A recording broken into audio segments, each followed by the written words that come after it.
നയതന്ത്രത്തിന്റെ ചരിത്ര വഴികളിൽ അവിശ്വസനീയമായ ഒരു വഴിത്തിരിവിനാണ് ലോകം ഇപ്പോൾ സാക്ഷ്യം വഹിച്ചുകൊണ്ടിരിക്കുന്നത്. കഴിഞ്ഞ കുറേ മാസങ്ങളായി പശ്ചിമേഷ്യയെ യുദ്ധത്തിന്റെ മുൾമുനയിൽ നിർത്തിയ കടുത്ത സൈനിക പ്രതിസന്ധികൾക്ക് താൽക്കാലിക ശമനം നൽകിക്കൊണ്ട് അമേരിക്കയും ഇറാനും തമ്മിലുള്ള ബിഗ് ഡീൽ യാഥാർത്ഥ്യത്തിലേക്ക് നീങ്ങുകയാണ്.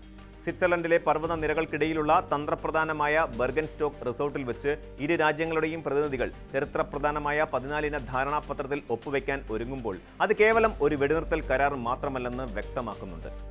ആഗോള എണ്ണ വിപണിയെയും സാമ്പത്തിക സമവാക്യങ്ങളെയും പാടെ മാറ്റിമറിക്കാൻ പോന്ന സാമ്പത്തിക പാക്കേജുകളും രാഷ്ട്രീയ ധാരണകളും ഈ താൽക്കാലിക ഉടമ്പടിയുടെ പിന്നിലുണ്ട്. പതിറ്റാണ്ടുകളായി തുടരുന്ന ശത്രുതയും ഇക്കഴിഞ്ഞ ഫെബ്രുവരിയിൽ മുതൽ പടർന്നു പന്തലിച്ച നേരിട്ടുള്ള യുദ്ധ സാഹചര്യങ്ങളും അവസാനിപ്പിക്കാൻ പാകിസ്ഥാനും ഖത്തറും നടത്തിയ തീവ്ര ശ്രമങ്ങളാണ് ഈ നയതന്ത്ര മുന്നേറ്റത്തിന് വഴിയൊരുക്കിയത്. ഈ ധാരണാപത്രത്തിലെ ഏറ്റവും ചർച്ചാ വിഷയമായ ഘടകം ഇറാനിലെ പുനർനിർമ്മാണ പ്രവർത്തനങ്ങൾക്കായി നീക്കിവച്ചിരിക്കുന്ന $30,000 കോടി ഭീമമായ സാമ്പത്തിക പാക്കേജാണ്. ഇസ്രയേലും അമേരിക്കയും നടത്തിയ സൈനിക നീക്കങ്ങളിൽ തകർന്നടിഞ്ഞ ഇറാന്റെ അടിസ്ഥാന സൗകര്യങ്ങൾ പുനഃസ്ഥാപിക്കാൻ ഇത്രയും വലിയ തുക നൽകുമെന്ന് കരാർ വ്യവസ്ഥകൾ സൂചിപ്പിക്കുന്നു. എന്നാൽ ഈ പണം അമേരിക്ക നേരിട്ട് നൽകില്ലെന്നതാണ് ഇതിന്റെ പിന്നിലെ യഥാർത്ഥ തന്ത്രം. ഗൾഫ് രാജ്യങ്ങളുടെ കൂട്ടായ്മയായ ഗൾഫ് കോസ്റ്റ് കൊളീഷൻ ആയിരിക്കും ഈ വൻതുക ഇറാനിൽ നിക്ഷേപിക്കുക. യുദ്ധത്തിൽ തകർന്ന റോഡുകൾ, വിമാനത്താവളങ്ങൾ, റിഫൈനറികൾ, പ്രമുഖ സ്റ്റീൽ പ്ലാന്റുകൾ എന്നിവയുടെ പുനരുദ്ധാരണത്തിനായി ഗൾഫ് രാജ്യങ്ങളിൽ നിന്നുള്ള സ്വകാര്യ നിക്ഷേപകർ പണം ഇറക്കും. കടുത്ത ഉപരോധങ്ങളിൽ ശ്വാസം മുട്ടിയിരുന്ന ഇറാന്റെ സമ്പദ് വ്യവസ്ഥയ്ക്ക് ഇതൊരു വലിയ ജീവശ്വാസമായി മാറുമെന്ന കാര്യത്തിൽ സംശയമില്ല.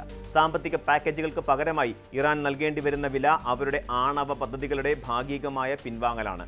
തങ്ങളുടെ പക്കലുള്ള ഉയർന്ന തോതിൽ സമ്പുഷ്ടീകരിച്ച യുറേനിയം ശേഖരം അന്താരാഷ്ട്ര ആണവോർജ്ജ ഏജൻസിയുടെ കർശന മേൽനോട്ടത്തിൽ ലഘൂകരിക്കാൻ ഇറാൻ സമ്മതിച്ചിട്ടുണ്ട്. റേഡിയോ ആക്ടിവിറ്റി കുറഞ്ഞ യുറേനിയവുമായി കൂട്ടിക്കലർത്തി ഈ ശേഖരത്തിന്റെ തീവ്രത ഇല്ലാതാക്കുന്ന പ്രക്രിയയായിരിക്കും ഇറാന്റെ ആണവ കേന്ദ്രങ്ങളിൽ നടക്കുക. ഇറാന്റെ പക്കൽ ആണവായുധങ്ങൾ ഇല്ലെന്ന് ഉറപ്പുവരുത്താൻ അമേരിക്കയ്ക്ക് ലഭിക്കുന്ന വലിയൊരു വിജയമാണിത്. ഈ ധാരണകൾ പ്രാബല്യത്തിൽ വരുന്നതോടെ താൽക്കാലികമായി ഹോർമൂസ് കടലിടുക്കിലൂടെയുള്ള കപ്പൽ ഗതാഗതം അടുത്ത 60 ദിവസത്തേക്ക് സൗജന്യമായി പുനഃസ്ഥാപിക്കപ്പെടും. ഇതോടൊപ്പം ഇറാന്റെ എണ്ണ, പ്രകൃതിവാതക കയറ്റുമതിയിന്മേലുള്ള തടസ്സങ്ങൾ നീങ്ങുകയും വിദേശ ബാങ്കുകളിൽ മരവിക്കപ്പെട്ട മുഴുവൻ ഇറാനിയൻ നിക്ഷേപങ്ങളും തിരിച്ചു നൽകാൻ വഴിയൊരുക്കുകയും ചെയ്യും. എങ്കിലും ഈ സമാധാന നീക്കങ്ങളെ പൂർണ്ണമായി വിശ്വസിക്കാൻ ഇരുപക്ഷവും തയ്യാറായിട്ടില്ല.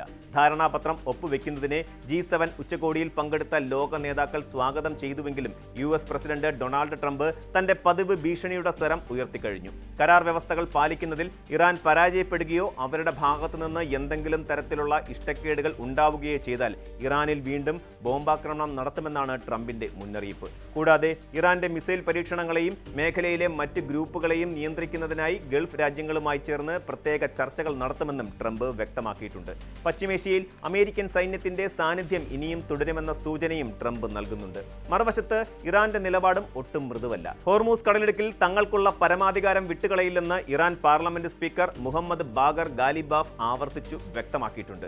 ധാരണാപത്ര പ്രകാരം ആദ്യത്തെ 60 ദിവസം സൗജന്യ കപ്പൽ ഗതാഗതം അനുവദിക്കുമെങ്കിലും അതിനുശേഷം കടലിടുക്കിലൂടെ കടന്നുപോകുന്ന അന്താരാഷ്ട്ര കപ്പലുകളിൽ നിന്ന് സർവീസ് ചാർജ് ഈടാക്കാനാണ് ഇറാന്റെ നീക്കം. അമേരിക്കയെ തങ്ങൾക്കൊട്ടും വിശ്വാസമില്ലെന്നും അന്താരാഷ്ട്ര സുരക്ഷാ കൗൺസിൽ അംഗീകരിച്ചാൽ പോലും അമേരിക്ക കരാറുകൾ ലംഘിക്കാറുണ്ടെന്നും ഗാലിബാഫ് ഓർമ്മിപ്പിച്ചു.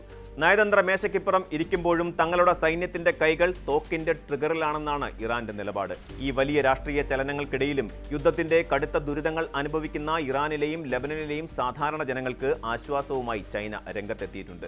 യുദ്ധക്കെടുതിയിൽ അകപ്പെട്ട ജനങ്ങളുടെ പുനരധിവാസത്തിനായി വലിയ തോതിലുള്ള ജീവകാരുണ്യ സഹായങ്ങൾ എത്തിക്കുമെന്ന് ചൈനീസ് വിദേശകാര്യ മന്ത്രാലയം അറിയിച്ചു കഴിഞ്ഞു. നേരത്തെ US ആക്രമണത്തിൽ ഇറാനിലെ ഒരു പ്രൈമറി സ്കൂളിൽ കുട്ടികൾ കൊല്ലപ്പെട്ട സംഭവത്തിൽ ചൈന അടിയന്തര സഹായങ്ങൾ എത്തിച്ചിരുന്നു. നിലവിലെ കരാർ വ്യവസ്ഥകൾ പ്രകാരം ലെബനന്റെ പരമാധികാരവും അതിർത്തി സുരക്ഷയും ഉറപ്പുവരുത്താൻ ഇസ്രയേൽ ബാധ്യസ്ഥരാകും. ഇത് ഇസ്രയേൽ പ്രധാനമന്ത്രി ബെഞ്ചമിൻ നെതന്യാഹുവിന് വലിയ രാഷ്ട്രീയ തിരിച്ചടിയാണ് നൽകിയിരിക്കുന്നത്. നെതന്യാഹു ഇതിനെതിരെ പരസ്യമായി രംഗത്ത് വന്നു കഴിഞ്ഞിട്ടുമുണ്ട്.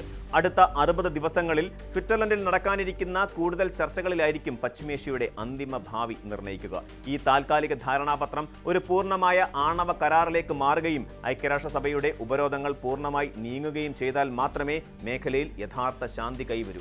എന്നാൽ അമേരിക്കയിലെ റിപ്പബ്ലിക്കൻ പാർട്ടിക്കുള്ളിലെ ആഭ്യന്തര തർക്കങ്ങളും ഇറാന്റെ മിസൈൽ പദ്ധതികളെക്കുറിച്ചുള്ള ആശങ്കകളും ഈ കരാറിന്റെ ഭാവിക്ക് മേൽ കരിനിഴൽ വീഴ്ത്തുന്നുണ്ട്. ചരിത്രപരമായ ഈ ബിഗ് ഡീൽ പശ്ചിമേഷ്യയെ സ്ഥിരതയുള്ള ഒരു സാമ്പത്തിക മേഖലയാക്കി മാറ്റുമോ, അതോ പുതിയൊരു വലിയ യുദ്ധത്തിനുള്ള ഒരുക്കത്തിന് സമയം നൽകുക മാത്രമാണോ ചെയ്യുക എന്ന് വരും മാസങ്ങളിൽ ലോകത്തിന് ബോധ്യമാകും.